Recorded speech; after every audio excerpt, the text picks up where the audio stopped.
I what am I? I'm vice president of AOTA. I live in LA. I'm a professor at USC. I started holistic admissions. I mean, y'all know me. I don't know what else to say, but more importantly, I'm very happy to share space with all of you. I love this. Some of your professors are here, also sharing space. And more importantly, I'm grateful for all of you staying late, because I know that we're 3 hours different. So it's 3 o'clock here, so probably 6 o'clock there. So I appreciate all of you for just attending and joining. And for those who weren't able to make it, I hope that you're able to watch this. So I'm just ready to have like an informal conversation, dialogue. Please unmute, please engage, please do all the things. And thank you for the invite, Abby. Thank you so much. Congratulations, first off, on your induction. You are on the roster of fellows. Yes, I am. In your election as AOTA's vice president. You're making such a generational impact for all current and future practitioners, and we just love to see that. How did you feel receiving this award as well as being elected as vice president? Well, thank you for asking that question. It's a loaded question, but I felt great. What? I felt great.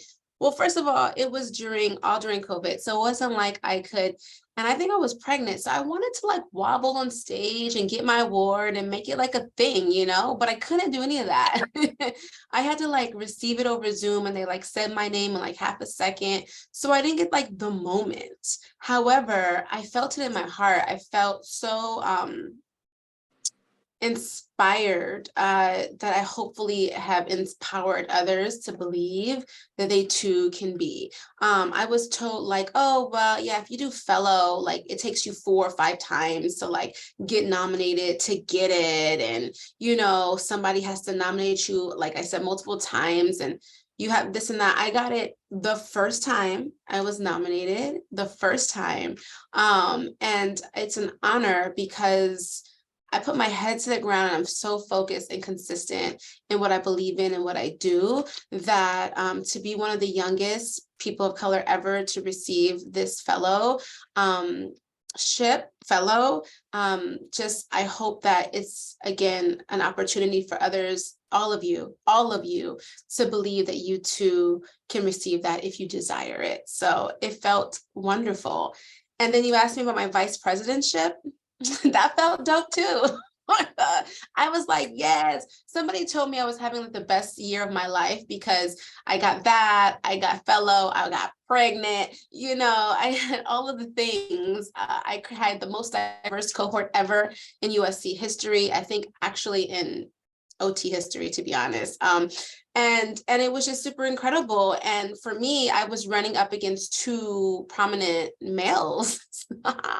And it was like, again, I want to get the youngest, the only person of color. And one thing that I believed in is my message and community. And so I felt that the people spoke, and I was really honored to be put in a position of power to really be a voice for all of you.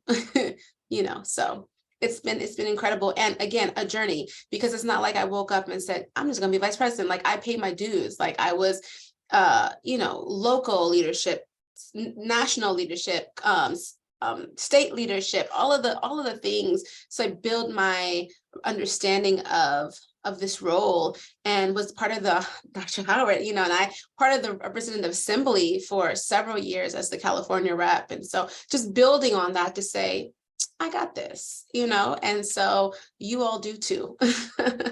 You all do too. But yeah, it felt incredible, but it also felt like heavier at the shoulders of the people who really represent the people, and communities, marginalized communities too. And so I knew that I had a job ahead of me, and there wasn't just a space that I wanted to take up just to take up space and say, look at me, but it was a space that I really want to create change and see it through. So yeah.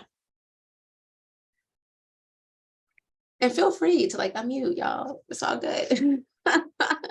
That's awesome. Is there anything specific you want to accomplish during your time as vice president?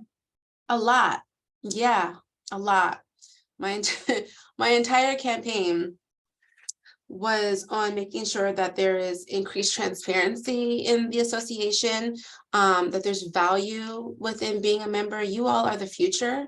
You all know what's up. You all are incredibly smart. I really believe like all of our new students are like it. And so you all don't want any smoky mirrors. You all want value.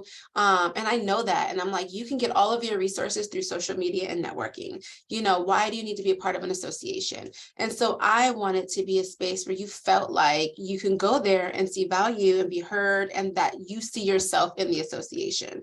So my goal is that we can create that. We can create transparency. We can create governance that is a gate opener for all people, right? And that you all know how governance works within AOTA, right? And that you all feel part of the decision. Of course, I want to increase JEDI, right? Not just DEI, but JEDI, the justice piece of it. And not just JEDI, right? Because I feel like JEDI is such an on-trend term, DEI is such an on-trend term that people just put these committees together to be performative, but also like anti-racism, anti-oppression, because all of those is action-oriented, right? So really ensuring that this work is not siloed, like, oh yeah, we have a committee and this is the committee, but it's the conversation is throughout all things, throughout ACOTE, throughout, you know, looking at standards that look at this work, you know, throughout ASAP. I'm using all these acronyms that I don't even know if y'all are, what are you, so first year, second years, third year? Okay. If there's a variety. Okay, well, there's AOTA is acronym central, so just bear with me. And so, you know, through the representative assembly, just all the things that the conversations are happening to infuse, you know, making sure that all people, all populations feel included in these dialogues and conversations and be a voice at the table for others. And then always wanting to be action oriented. I don't believe, again, in taking up space and being complacent. I believe to be action oriented, but also knowing that there's systems within systems within systems. And AOTA is a large system. So understanding the culture of the system, learning how to penetrate through that so that you can always get into some really good trouble. And so that's my objective, is to constantly get into good trouble and lead with integrity, be rooted in my core values, and be an authentic leader. And also to just inspire, to say you too can be in this space. Thank you, Dr. Howard, for putting the acronym in. I was hoping, like, thank you. You got me. So yeah, that's that.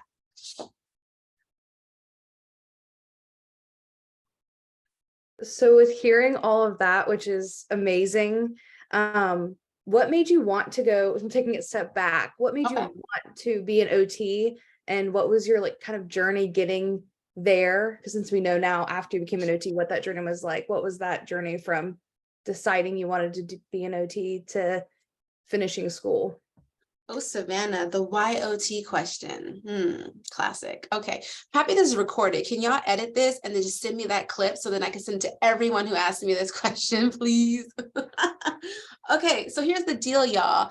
I had no clue what OT was. Raise your hands in an emoji or something in real life. Like, who did not know what OT was? I didn't. I was like, what's OT? Yeah. All right. Yeah, it's okay. Yeah, there, all of you. I see you, Erin. Thank you, everyone. I definitely was pre-med. Okay, I was pre-med, and I was going to be the dopest, flyest neurosurgeon in the land.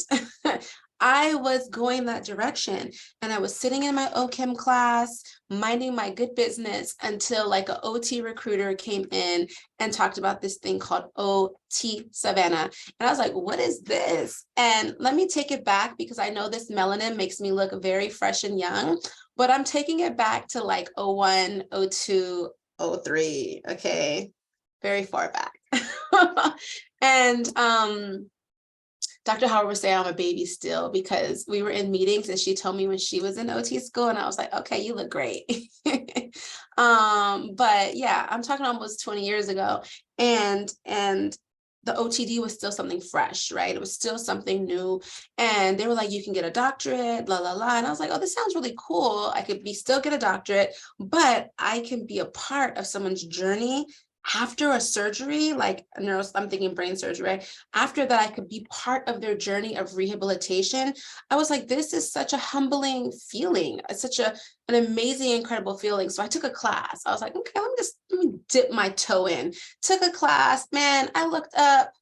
I was down there in OT school. I was like taking more classes and more classes. I was in so much denial. I applied to OT school. That's when I was still a bachelor's. We could still actually get, I think it was the last year we could get a bachelor's, but they had this bachelor's and master's program. So we could just hop in. And so I finished my bachelor's, ended up doing my master's in OT. And I was like, wow, this is really cool. I'm still going to go to medical school. Like I still, like it was before the time where like join your association, be involved, present, all this stuff that you get to do with students. It was none of that. And it wasn't like anyone grabbed my hand to be like a mentor. Again, it was like only me that looked like me in my program, no one that looked like me who taught in my program, and no pictures, no syllabi, no readings, no publishing, nothing. And so I was like, okay, well, I'm still going to go into medical school. Went and pursued my OTD, still thought, y'all, you wouldn't think because I'm like the OT ambassador. I'm like, anyone who sees me will become an OT.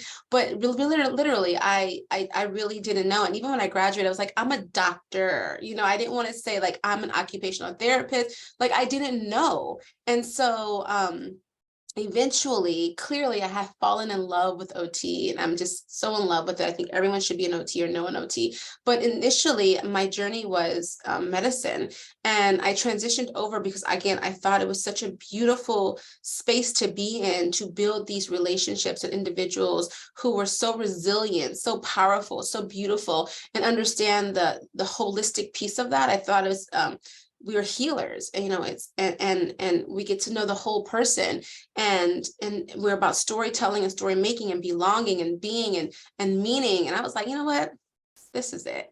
This is who I am. This is where I want to be. And I embraced it, and I have been in love with it since the day I graduated. So yeah, and I think I'm falling more and more in love with it as we speak. Yeah. So and I ask my students sometimes, you know, what do you give me one word what you think OT is?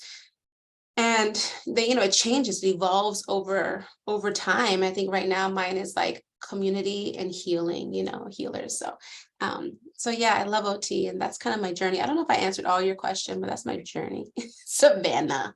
You did. Thank you so much. I feel Yeah, like a so lot of us can relate to that. I yeah. switched majors too. So it was very similar. Somebody came in and was giving a discussion in my scholars program about OT, and a light bulb went off. I was like, this is it. This was what I was searching for and couldn't find on my own. So This is it. Yeah, imagine missing that, you know. A full circle moment I forgot to share, that recruitment person ended up being on my admissions committee that I created. And it was just like this incredible, it's like, it's such a small world. And that energy, it was still there, because I swear she converted like 8 of us in that class that day. We all became OT. And to have her part of my admissions committee was like a really beautiful thing. This again, community, yeah. And just so that you know, I didn't forget my love for neuro and the brain. Like I focused on the neuro populations that had to deal with like neuro populations in pediatrics and adults. So I still got my neuro fix, just in a different way.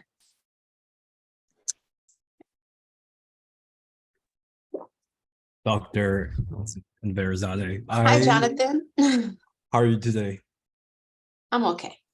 I have this quick snippet I need to tell you. Okay. I actually wrote about you in my application when I was applying for University of Indianapolis. And when I was applying, I was trying to figure out what exactly is OT and how am I going to articulate this. And I found something about COTAD, something diversity. I dove deeper into it. Your name kept popping up over and over and over again. Oh. And then I learned more about your background. I was telling my girlfriend that you're just like the Kobe Bryant of OT. And I come from LA, so you know that's high praise, right? And you're one of the youngest to ever establish yourself in this field. You're a trailblazer, and you went on this rocky gravel road, and now you created it into a highway for people like me. So I just want to say thank you. Jonathan, don't get me to crying, because my hormones are everywhere. I'm still breastfeeding. Listen, thank you. I received that. Thank you. No, thank you. Now, And for my I love an question, Angelino. I love an Angelino too, by the way, because, purple and gold all day. purple and gold all day, of course. Even though we suck right now, we're not going to talk about it. We don't talk about that. We don't talk about that at all. But my question from OChem and your pre-med up until now as your vice president, what was the defining moment in between there somewhere that you created COTAD? Like, how did that come about? Yeah. Thank you. Yeah, first of all, next year will be COTAD's 10 years. We've been doing this for 10 years. Grassroots organizing effort for health equity. A group of young, like y'all, a group of just emerging leaders, literally. I mean, we were literally there was a program literally called Emerging Leaders. They don't have it anymore, but you had to be like a practitioner within or under 5 years. So babies in the game. And at the time it was a Centennial Vision, Jonathan, y'all got Vision 2025. The Centennial was like to be evidence-based, science-driven, all these things that we were supposed to be by our centennial by 2017. There was this one piece to be a diverse workforce that met like society's occupational needs. I'm mixing now Vision 2025 and Centennial Vision. Oh my God. Just to be a diverse workforce in global. And I was like, yo, we know how to do APA. We know how to do a lit review. You all walk in and everyone's like, evidence-based. It's like, you know how to do it, right? All science driven, evidence based. But one of the things that I said was like, well, what's up with the diverse piece? It's 2013, 2014. Where are we with this? And literally had that question. And there was 5 of us literally at a table sitting down with a cocktail napkin.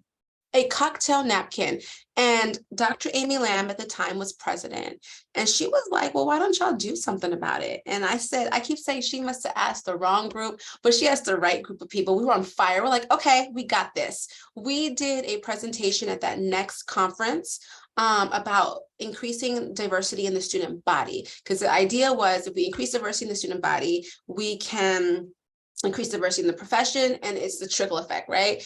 And everybody, and when I say everybody, this is before DEI and JEDI were like on trend, before 2020, before people were like, we should do something about it, right? This has been like 2 or 3 people showed up to our presentation. There was no Zoom. It wasn't like we had a COTAD office. We were all people from across the country. We had to we did Zoom in like 2012, like we were just really about that life. And they came to our presentation and people weren't even talking about like inclusivity or equity. It was just diversity. And that moment, we knew it's time to hit the ground running, that we need to do something. So we started COTAD. And initially when we started COTAD, we had pillars, and these pillars were starting to get long because we couldn't like stop. We were like education, students, practitioners, research, community, like every piece we wanted to just like boom, boom, boom. We had zero money. We did this all from our passion. We're working with our budget, but this is still all free volunteer work that we do for the strength of our passion of loving. The idea of decreasing health disparities, to breaking down barriers, to making sure that voices are elevated, to make sure that our communities are safe and healthy, to make sure that there's anti-racism and anti-oppression throughout our world, right? To make sure that you all have these spaces like this. One day I woke up, Jonathan, I said, we need to have this thing called COTAD chapters. Me. So don't think that you all can't make a change. I said to Dr. Hoyt, who was also like my sister in crime, she's at WashU, also one of the founders. And I said, listen, I have this vision. We need spaces for students. I didn't have spaces. None of us had spaces. And I was academic fieldwork coordinator at West Coast University. First COTAD chapter ever. Thomas Jefferson was the second. Now I'm looking up and we have over like 125 COTAD chapters. This is what change looks like. Now, all of you have a network of like-minded individuals, and all of you are going to go together and have this space that where you could continue doing this work that we never had. So the reason why we did this is to fill a gap. And I hope that we have, and I hope that we can continue doing it. So next year, when we have our 10-year celebration, because I'm all about going big or going home, because not only am I a Leo, but I'm a California girl, and I'm like, let's do this.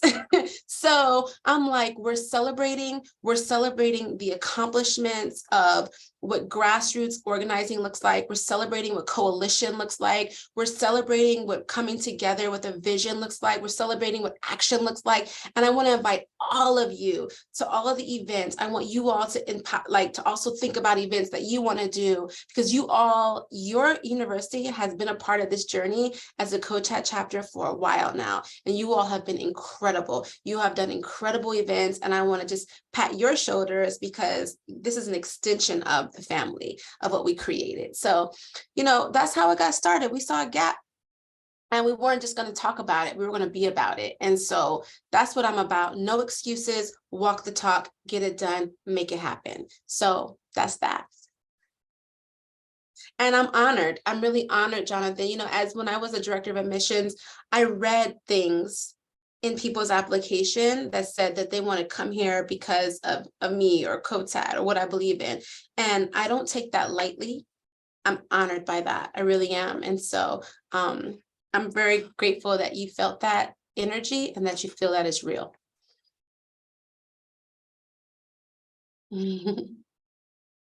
That's awesome. Bryant! I know. Hello. First and foremost, I'm a very bubbly person, so I'll try not to be too extra, but hey, that's just me. But first and foremost, let me fangirl for a second, only because one main reason is that Vision 2025 was actually one of the main reasons I was able to feel confident enough to apply to the master's program of UIndy. Only because I'm 27. I wanted to have a family, and I wanted to be able to still participate and still be able to understand what is OT. How can I go about changing people's lives while also making sure that I don't know, it still follows the fundamentals. The best example I can think of is the medicine wheel. I'm Native American. I come from the Yakama Nation over in Washington State. And we have this wheel in which is bridged into 4 sections, and it goes over the mind, the body, the spirit, and your emotions. And when I finally understood that all kind of culminated with my culture and all that stuff, I was like, no way, this is awesome. So, and fangirl there. But as students, we'll be hopefully, and I'm assuming we will, be becoming practitioners or even still be in our graduate programs. What can we do to facilitate this vision in our communities? It's a great question. So to Jonathan's question initially, how COTAD got started, we took a piece of the Centennial Vision, one piece that we felt was ours, and we took control. We ran with it.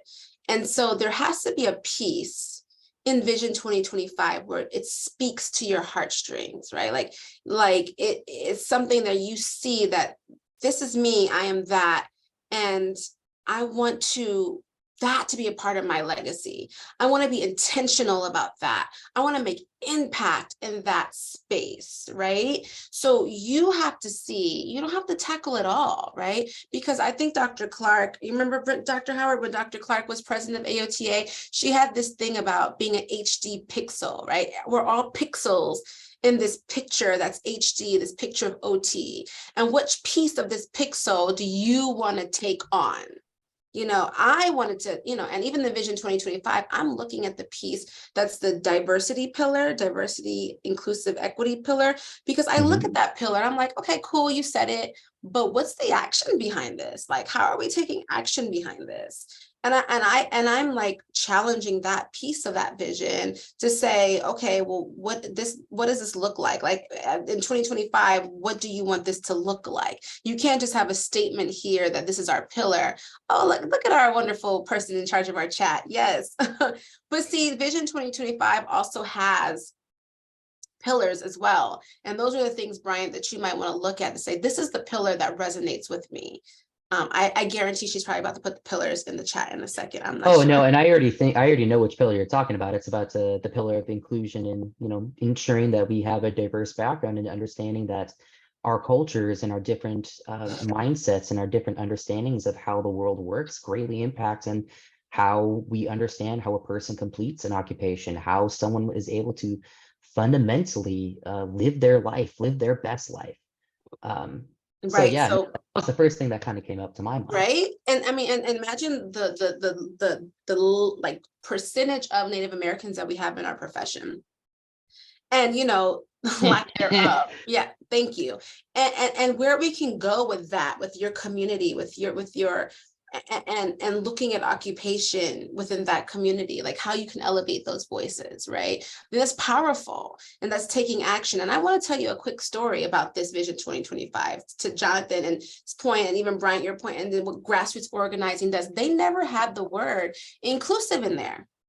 It was not in there initially, and they removed anything that had to do with diversity. And we COTAD, we challenged that, and we said, okay, a lot of people said this new vision doesn't address anything that has to do with diversity. That pillar wasn't in there, the word inclusive wasn't in there, and we were like, nah, man, this vision ain't it. Okay. And we spoke up. That's why your voice matters. We were like, this vision does not represent the people. This vision is completely going away from also the Centennial vision that had specifically diversity in there. So they went back and redid this vision because we questioned it. Okay, so even things like that, Ryan, like how can you take action? Like we were like, nah, this vision isn't representative of all of us. So they added inclusive in it. They added it to be an inclusive profession, and they added the pillar also in there. And then they re-put out the vision, having to explain that. And so that again is called action. That again is change, and that again is seeing the things that you want to be, being the change that you want to see. So little things. It doesn't have to be like you have to be AOTA president or vice president. It's the little things also that add up to your legacy, what you're intentionally doing, and what your impact is going to be. And you will have all of that power as students too. I want you to know that. I believe that. No, That's and why I rock honestly, with the students. yeah, no, and honestly, I couldn't agree with that more. And that's kind of why I've been, I don't know, I don't know if I can speak on behalf of the other members, but I feel like that's why I've been wanting to hit the ground running. Like for instance, I have a coworker that, and this is a great story. So every day at my work, so I work as an RBT, and we go and be like, oh, you know, if you could do a 15-minute PowerPoint on this, what would you do? And one of my coworkers wrote hair care. And I thought, we don't really have a lot of experience with hair care for those of color. I would say the worst story I heard was when Courtney, man, I wish she was here. Courtney, one of our field coordinator and one of the professors, she was working with a Native American patient who had been in acute care and like in the intensive care unit. I think it was a spinal cord injury. They weren't able to go and do anything for his hair for 2 weeks. And because of that, they had to shave all of his hair out because of all the knots. So my point being, that's why I felt like, I don't know, just kind of resonated what you said with me, where it's like having those little things where like next semester, we're going to be able to have someone to actually explain, okay, here are the kind of products. Here's what you need to see.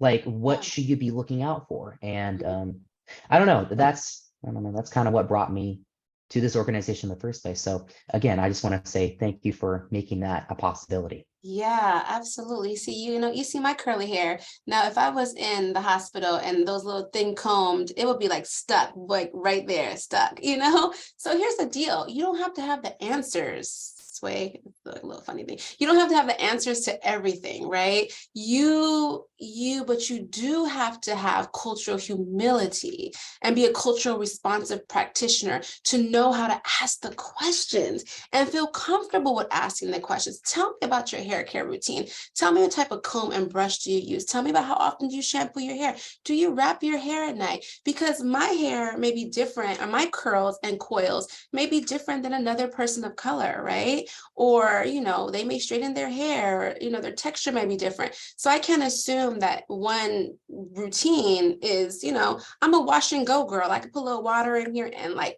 boom, I'm out. Everyone can't do that. And so, some people may wear different, have color. It's just different. And I think us as OTs, like, we know this, like, this is the client-centered, this is the beautiful piece of being holistic. I call it holistic practice, right? And it's how do we remove ourselves from feeling like we're competent to having humility, this lifelong journey of just being comfortable with asking. And we know how to ask the questions. We're storytellers, we're story makers. We get somebody's occupational profile. And then when you're in the hospital, you feel like productivity, you have rush. But you have opportunity to build that rapport and that relationship to have these beautiful interventions that are meaningful and culturally responsive.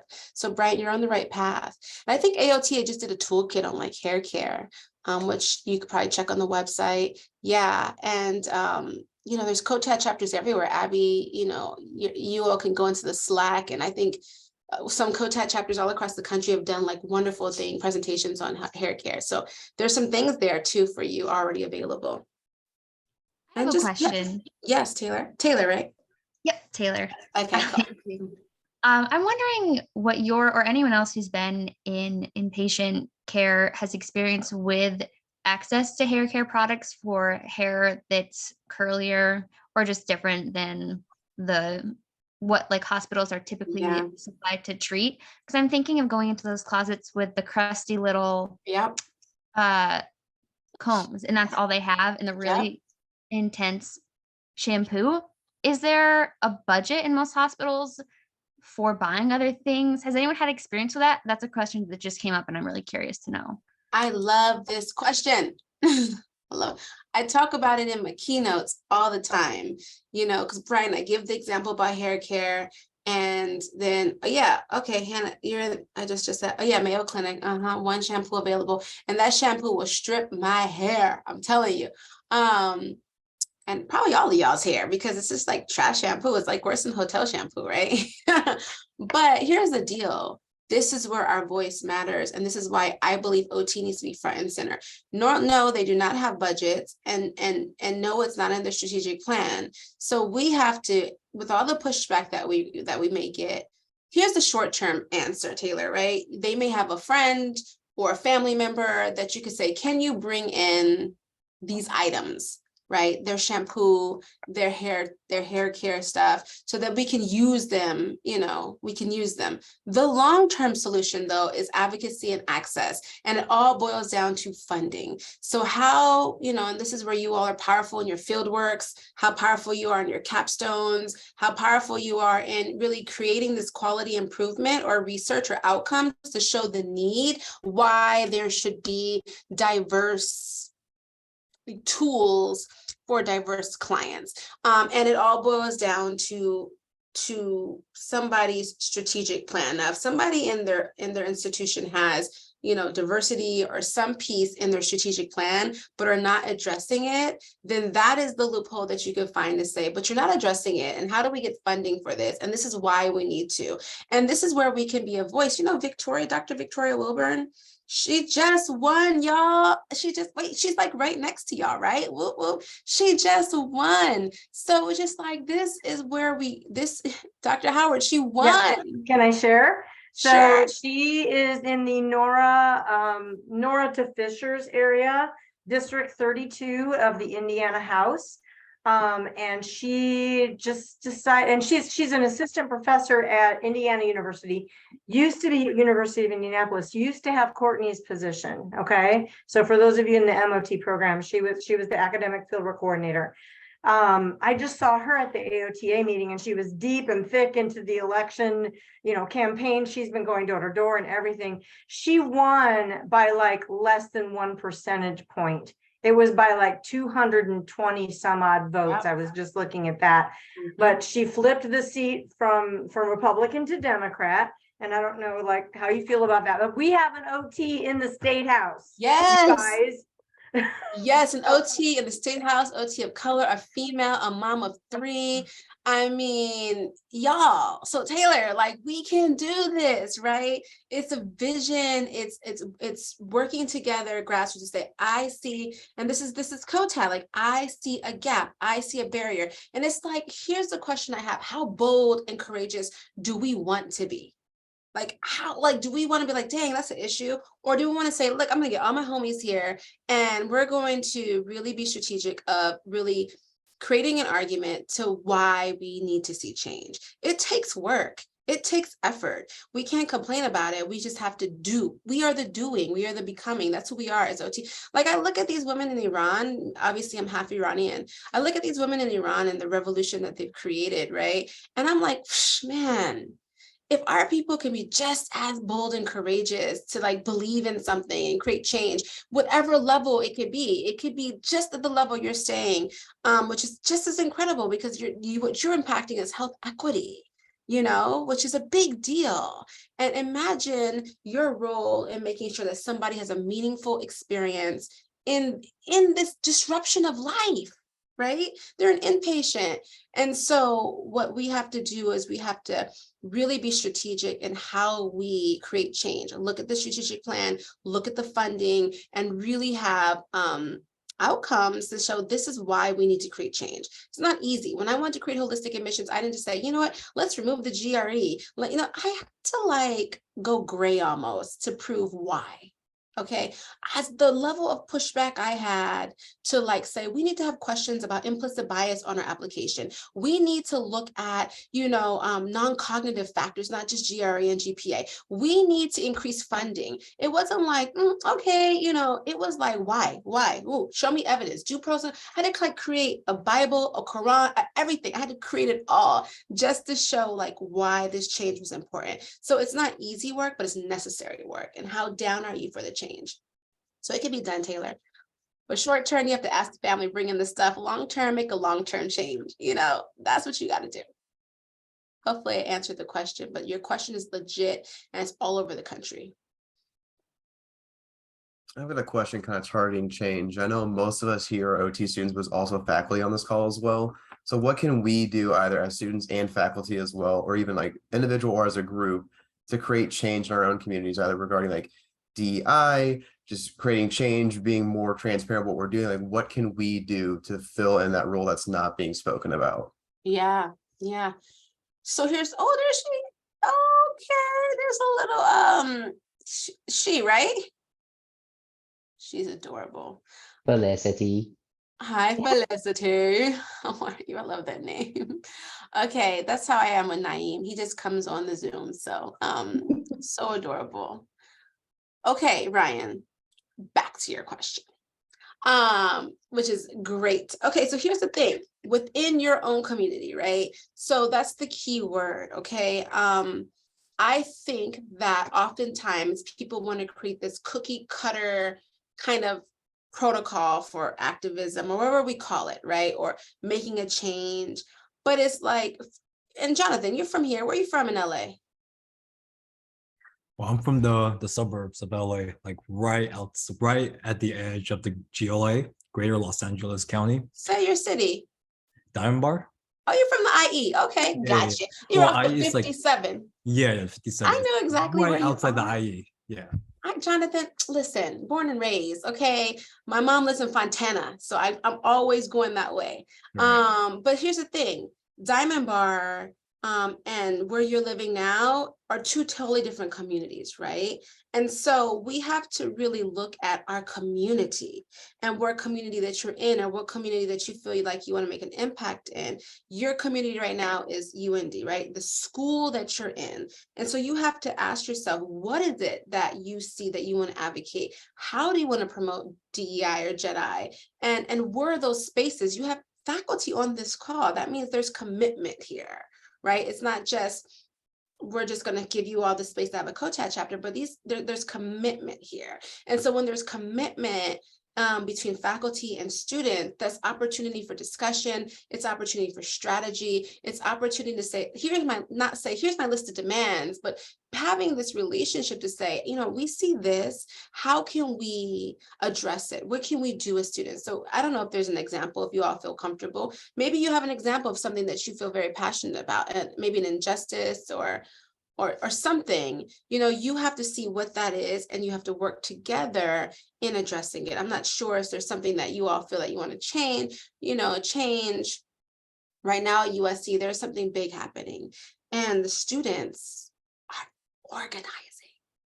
And it's like really cool to see. The students are like, nah, we don't like this. And they are organizing in such a unique way that is like, wow, people can take a note out of this book. And so because they're finding a way that they want to promote Jedi more that they're not seeing. And so they're holding leadership accountable for the lack thereof. And so they're doing it in such a positive, empowering way of just mobilizing. And so you all have to see, well, what is it that you want to promote? What is it that you want to advocate for?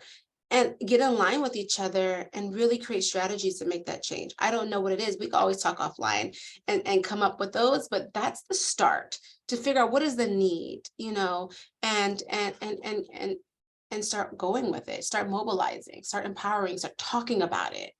And that's how you create change, y'all.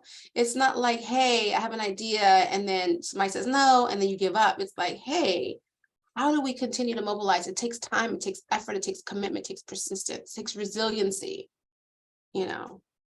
It's just not a cool thing to say that you do. It takes work, it takes being here after hours, having this conversation, right? These are all parts of it, right? To empower, to inspire. And your job is to always pay it forward when you get in these positions. That's your job, So, I know I didn't give you a specific answer, but that's what you have to do. You have to look at your community and the needs of your community first before making, I want to do this, but does it meet the needs of your community? Yeah. And I think that's one of the things that, again, this can be an offline conversation, but that I would love to hear. Maybe this is a meeting for next semester, Abby, that we would love to have some feedback from the students, because I think there's a real desire on the part of the faculty to have more students of color, to have faculty of color. We have 0 faculty of color right now. We would love to change that. But one thing we're seeing here in the Midwest is just the recruitment is so low. I mean, we don't get one qualified applicant of color when we have a position open, not one.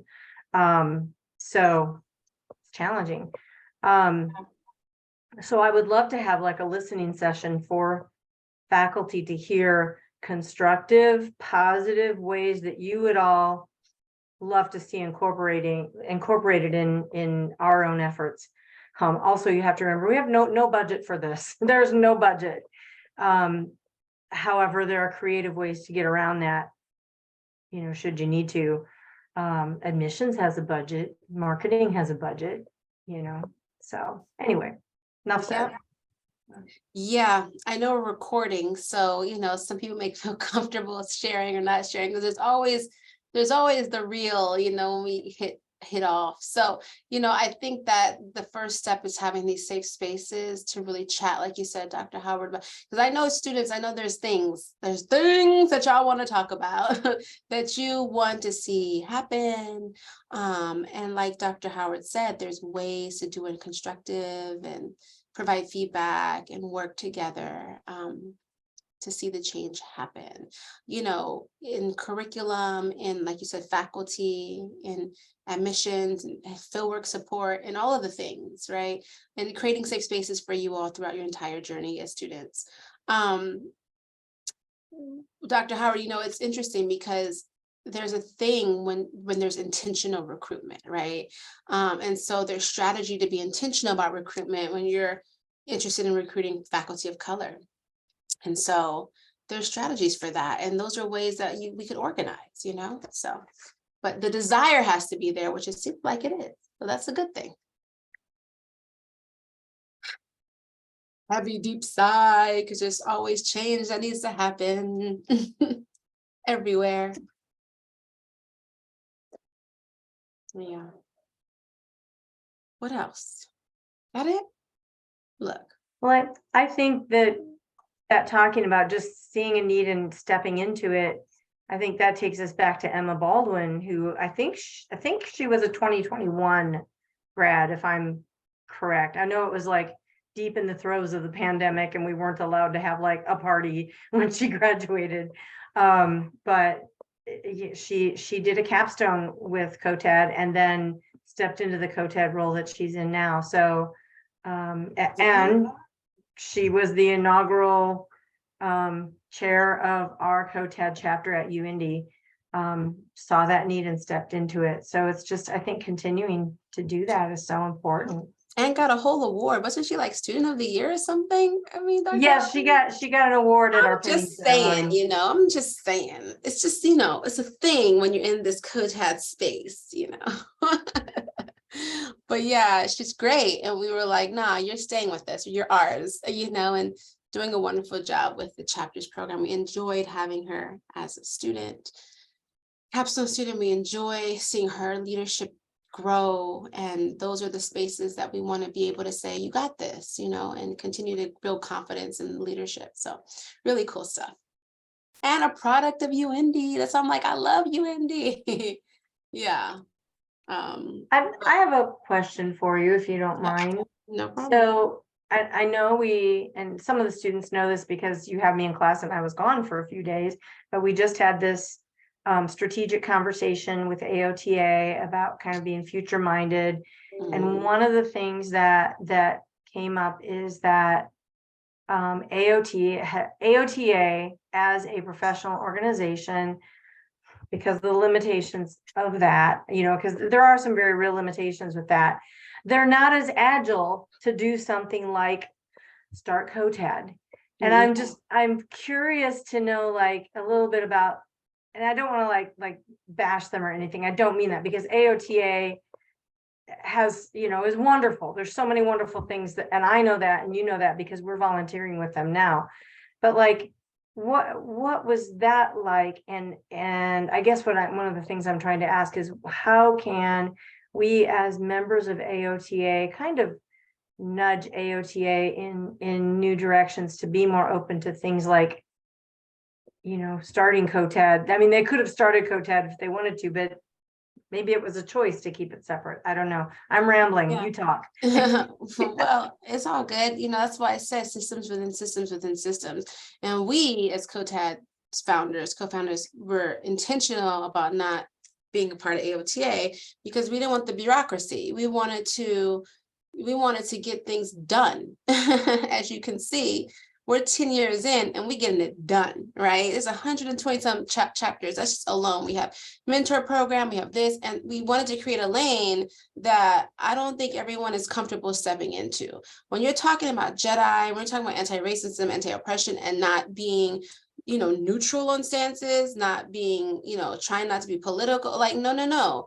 These things are real. These impact occupation, and they need to be spoken about loudly and boldly, and not like performative here, performative there, this and that, touch on it here, touching it there. So that's why we made our own, and I'm so happy we did, you know, because we have the autonomy to do what we want and how we want, and we can make things happen like this. Now, AOTA, I think that's the thing about having this leadership, that this new leadership, you know, this getting rid of the old guard and just coming on in there like boom, boom, boom, you know, like Dr. Wilbur and me, you know, other people on the board, Vikram, you know, from SUNY, right? Like we're up in there like, like holding accountable and not taking up space. And I think once we do that, there is like, oh, this is not just to say, let's kumbaya and just say that we're on a board and that, you know, this is no shade to previous boards. I'm just saying, I'm only speaking of my experience.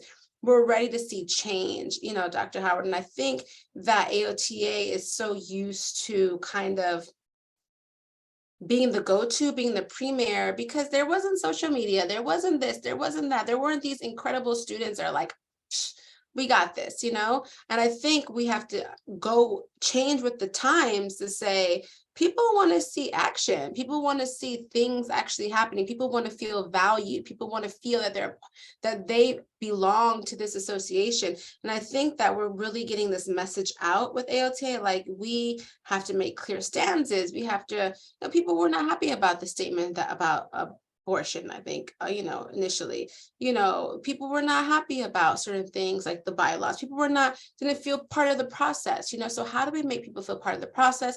And how do we take stands to where we are a voice and that we're not like tippy-toeing here, tippy-toeing there, and I think once we can get that in order, then it's like game time. And our website, right? Once we can get our website in order to show consumer value and member value, and this is what membership like provides you. These are the resources, the tools that you learn. This is really Jedi here, all of these things. And I feel that, we'll be in the right direction of taking action. It's one thing about putting out a position paper, right? But there's another thing about the action behind it, right? And what does that mean? What does that look like? And I think that this generation now wants to see action, and so we have to respect that. Yeah, so I mean, vote, y'all. Like, vote the people in that you want to see. I think that's what it is. Vote. If I run for president, vote. It's a little shameless plug. I have a vote. It's just like it's not easy to penetrate something that's been around and systems that have been around and they're doing things a certain way for decades on end, right? But slowly but surely, there's a new wave, it's a new culture forming, and I think it's a positive one, Dr. Howard, which I'm excited. Like, I love working with Dr. Howard, on different things, and her perspective and her knowledge of history and wisdom is incredible in working together. So it's a joy. It really is.